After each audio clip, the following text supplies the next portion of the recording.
కన్నదంతా అమ్మే అంటే ఆస్తులు పాస్తులు కాదు, మీ మనసులో ఉన్న ఉద్దేశాలు, మీ మనసులో ఉన్న దేశాలు, మీ మనసులో ఉన్న చెడు ఆలోచనలు, మీ మనసులో ఉన్న కుట్ర వేషాలు, ఇవన్నీ అమ్మి వేయమంటున్నాడు. ఎవరికి అమ్మి వేయమంటున్నాడు? సాతానికి అమ్మి వేసేయి. అది నీ హృదయంలో ఉండకూడదు, అది సాతాను బుద్ధి, అది సాతాను ఆలోచన కనుక అది దాన్ని మీరు అమ్మి వేసేయండి అని దేవుడు చెప్తున్నాడు. ఇక్కడ ధనం సంపాదించుకోమన్నాడు. ఏ ధనం? అక్షయుడైన ధనము, పరలోక ధనం సంపాదించుకోవాలా. మనం సంపాదించుకున్నామా?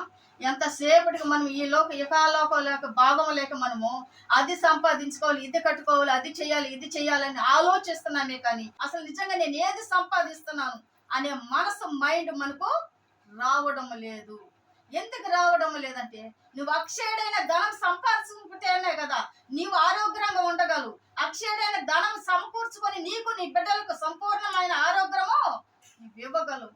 అక్షయుడైన ధనము నువ్వు సంపాదించుకుంటే కదా సంపూర్ణమైన జీవితం నువ్వు అనుభవిస్తావు.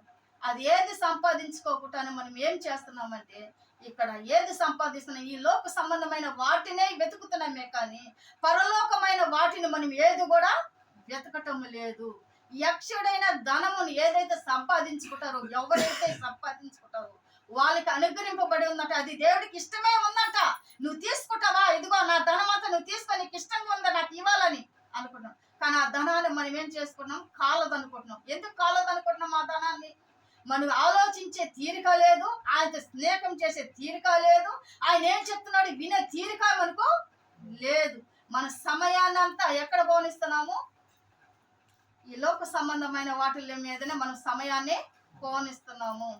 కానీ నిజంగా దేవుడితో నీ స్నేహం చేస్తే, దేవుడితో నీ జీవితంలో అనుబంధంగా ఉంటే, ఈ అక్షయుడైన ధనాన్ని సమకూర్చుకొని నువ్వు ఆరోగ్యంగా ఉండి నీ ఇల్లును కూడా నువ్వు ఆరోగ్యంగా సమకూర్చుకోగలవు. నీ బిడ్డల పక్షాన అయితేమి, నీ భార్య పక్షాన అయితేమి, నీ బంధుమిత్రుల పక్షాన అయితేమి, నీ గ్రామస్తుల పక్షాన అయితేమి నువ్వు సంపూర్ణ ఆరోగ్యంగా జీవించగలవు.